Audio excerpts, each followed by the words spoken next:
Fact number 1. Do you know that there's a millionaire dog who is selling his Miami mansion for nearly USD 32 million or 32 million United States dollar? So, a dog is selling a 9-bedroom Miami mansion. Sounds crazy by every means, isn't it? But then that's a story, and that's true.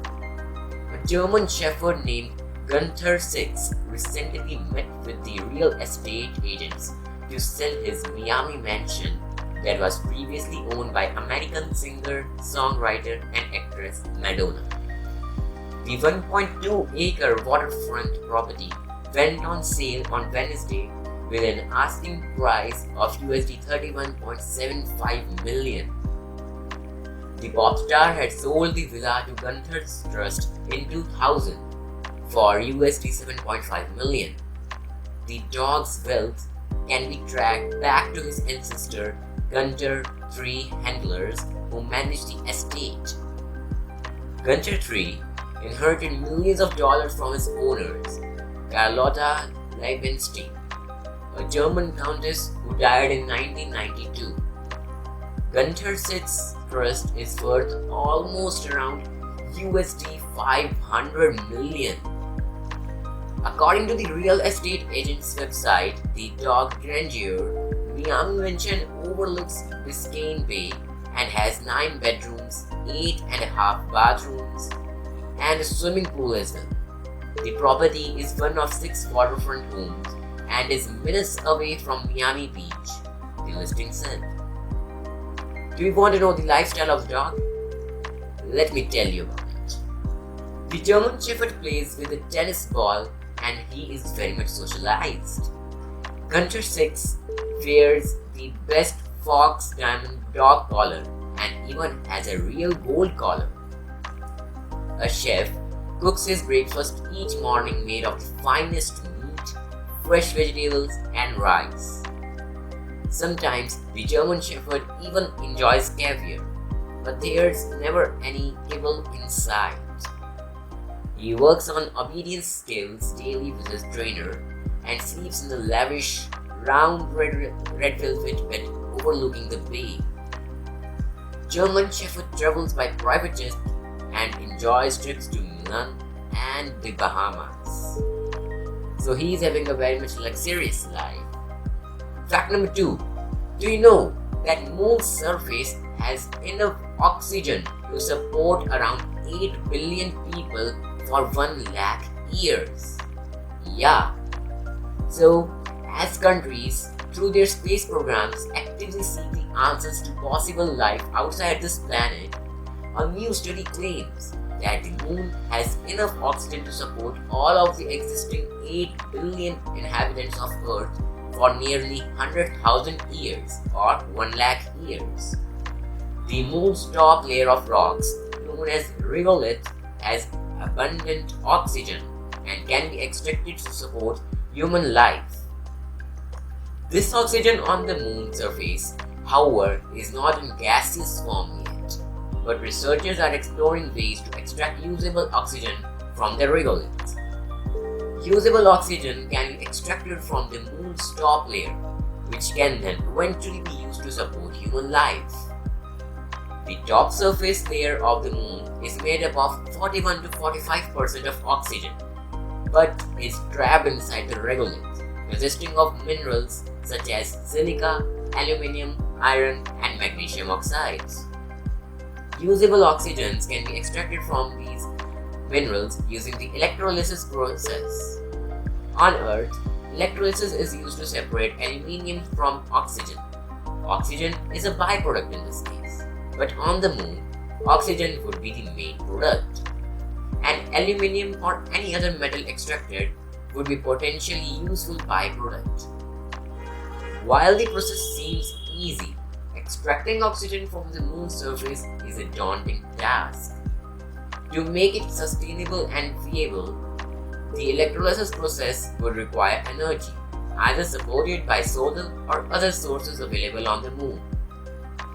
Deploying heavy industry equipment on the Moon would be another challenge. However, many people are already working in this direction. A Belgium-based startup Space Application Services earlier this year announced that it was building 3 experimental reactors which would upgrade the process of making oxygen via electrolysis, and even plan to launch the technology for the moon by 2025 for the European Space Agency's In Situ Resource Utilization (ISRU) mission. If scientists do come with a sustainable method of extracting usable oxygen from the moon's surface, the report in the conclusion claimed that the top 10 meters of the lunar surface would provide enough oxygen for all the Earth's residents. Fact number 3. Do you know that India has a Patal Lok, and if we convert it into English, then it will be like hell. But it's not actually that. So it's a hidden world 3000 feet below the ground, which is still COVID-19 free. There is no denying the fact that India is full of wonderful places which will leave you surprised, but you will be stunned to know that there are 12 villages in India which are located 3000 meters below the ground. These villages have many dense trees, and that's why even the sun rays can hardly reach the ground here. According to mythological legends, this is the same place where Lord Rama's wife, Sita, decided to go inside the earth. However, some people also believe that when the demon Ahiravan lifted Lord Sri Rama and Lord Lakshman and took them to the Patal Lok, then Lord Hanuman entered Patal Lok from here to save them. The name of the place where these 12 villages are located is Patal Kot. Patal Kot is in Chhindwara district of Madhya Pradesh. Patal Kot is in the hills of Satpura. There is a treasure trove of medicines in Patal Kot. The area is inhabited by people of Bhuria tribe, and most of the people live in huts.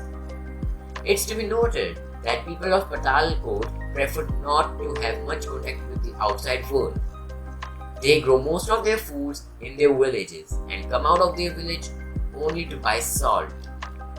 Earlier, these villages were completely cut off from the outside world. Recently, some of the villages have been connected by roads. The villages of Patal Kot are located 3000 feet below the ground. However, only a few years ago, some villagers came out of the deep valley and settled in the upper part of the hill. You would be surprised to know that while COVID-19 has wreaked havoc across the globe, coronavirus hasn't even reached Patal Kot. Amazing and true. Fact number 4. Australia's crab migration paints the road in red. Have you heard or read about it? If not, then let's do it. So, roads on Christmas Island were closed as thousands of red flame crabs emerged from the forest to begin their annual migration journey to the ocean on the island off the coast of Western Australia. Countless crustaceans crawled around across the forest floors and entertained locals during the journey. According to the reports, the phenomenon on the island off the coast of Western Australia commences after the first rainfall of the season. The red flame crabs negotiate with the rain-soaked streets to reach the ocean. Some say that the phenomenon is also tied to the lunar calendar. Around late October or early November, the red crabs leave their homes and march towards the ocean to mate and spawn in remarkable event.